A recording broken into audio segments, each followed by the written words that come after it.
government accepted all demands of JNU students.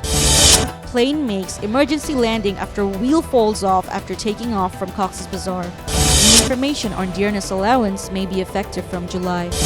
48-hour ultimatum to arrest Shomo murderer accused. Vegetable prices have decreased slightly in the market. Attempt to push in 750 people late at night. BSF retreats due to BGB public resistance. Birthright citizenship. U.S. Supreme Court in trouble over Trump's order. India-Pakistan extends ceasefire. Russian ground forces chief dismissed. Putin's big move amidst war. Shakib gets PSL clearance. Rishad won't go. Dear audience, this is SM Sharmin Jahan and you're welcome to Daily Top 10. The government has accepted the demands of Jagannath University students, said University Grants Commission UGC Chairman Professor SMA Faiz. Earlier, a post on the Facebook page of Mahfuz Alam, advisor to the Ministry of Information and Broadcasting, stated that the government's clear roadmap regarding JNU will be announced within a few hours. The post said that the education advisor said the government's clear roadmap regarding the solution to JNU's problem will be announced within a few hours. The housing crisis of JNU students should be resolved quickly. Earlier, a group of JNU students sat on a mass hunger strike after a sit-in program for about 50 hours at Dhaka's Kakrail intersection for 3 demands. They started the hunger strike at 4 p.m. on Friday. Later, Professor SMA Faiz came to the protest site in the evening and informed about this. He said that the government has accepted the demands of the JNU students. A Biman Bangladesh Airlines flight departing from Cox's Bazar Airport to Dhaka lost one of its rear wheels after takeoff.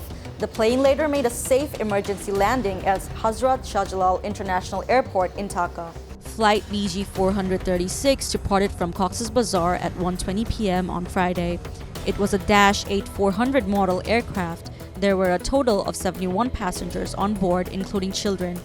Shortly after takeoff, the pilot sent an emergency message to Dhaka's Air Traffic Control ATC saying he wanted to make an emergency landing.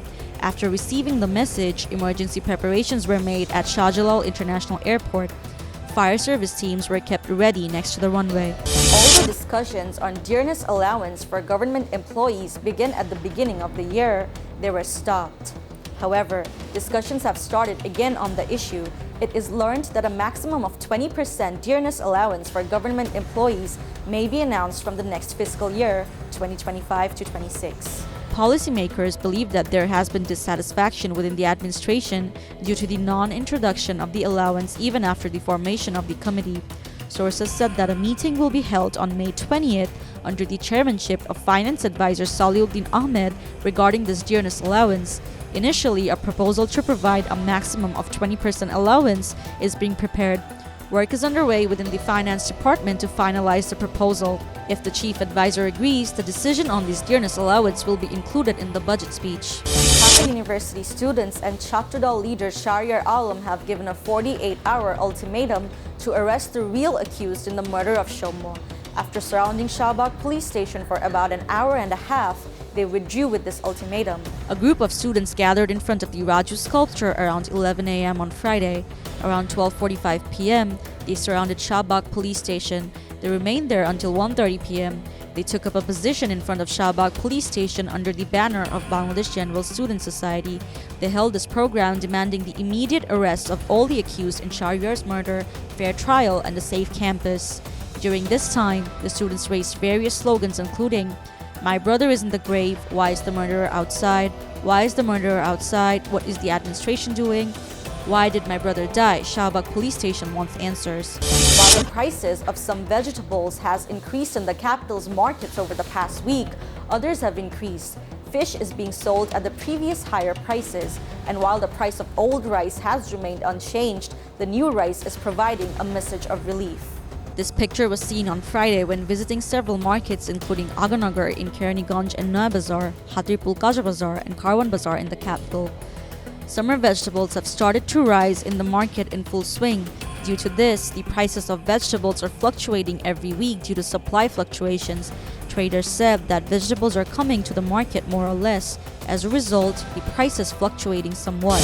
The Indian Border Security Force, BSF, attempted to push about 750 people into Bangladesh. However, the BSF was forced to retreat when the border guard Bangladesh and hundreds of local people blocked them. The incident took place around 2 a.m. on Thursday at the Singarbil border in Bijayanagar Upazila of Brahmanbaria. After sensing the push in, the 25th Battalion of the BGB quickly took a vigilant position at the border. In addition, at the initiative of local public representatives, people from Singarbil, Bishnupur, Nalkaria, Merasani, and Nwabadi villages gathered at the border through miking in mosques and calls on social media. Within a few hours, more than 100 people took positions at the border, but the BSF retreated and the situation came under control without any clashes. The U.S. Supreme Court is wrangling President Donald Trump's attempt to broadly enforce an executive order limiting birthright citizenship. The order, signed on the first day of the president's second term, would bar children born to parents who are not U.S. citizens or green card holders from becoming citizens, even if they're born in the U.S. Reuters news agency says the Republican president is seeking to make major changes to the traditional interpretation of citizenship in the U.S. Constitution, an effort that, if successful, would jeopardize the citizenship of millions of children born in the United States each year. Federal judges in Maryland, Washington, and Massachusetts have blocked Trump's order. The Trump administration is seeking to limit the power of these judges so that their orders cannot be enforced nationwide. South Asian foes India and Pakistan have extended their ceasefire, with the militaries of the two countries refraining from attacking each other's territory until May 18th. Pakistan's Foreign Minister and Deputy Prime Minister Ishaq Dar confirmed this information while addressing the upper house of the country's parliament, the Senate, on Thursday. He said that the decision was taken at a meeting of the Director General of Military Operations level of the two countries' militaries on May 14th. India launched Operation Sindoor, military operation against Pakistan, on May 7th in the response to the terrorist attack in Pahalgam, in the Indian state of Jammu and Kashmir on April 22nd.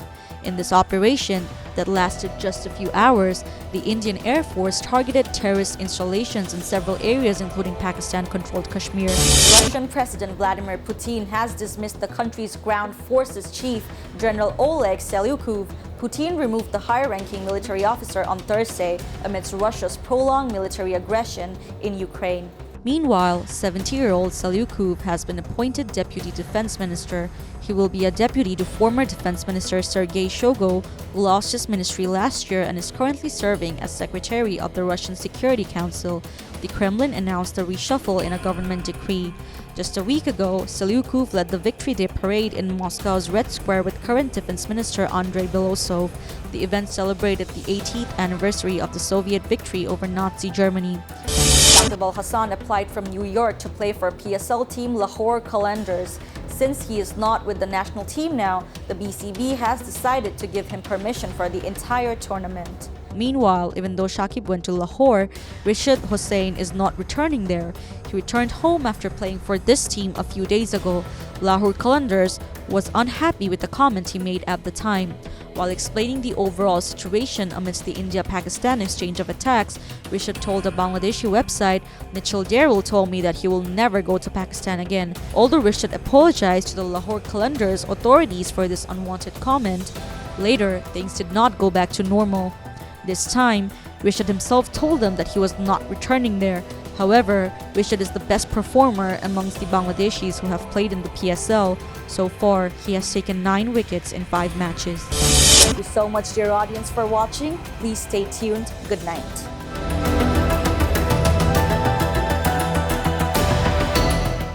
For more updates, follow us on Facebook, subscribe our YouTube channel, get the latest update on www.daily-sun.com.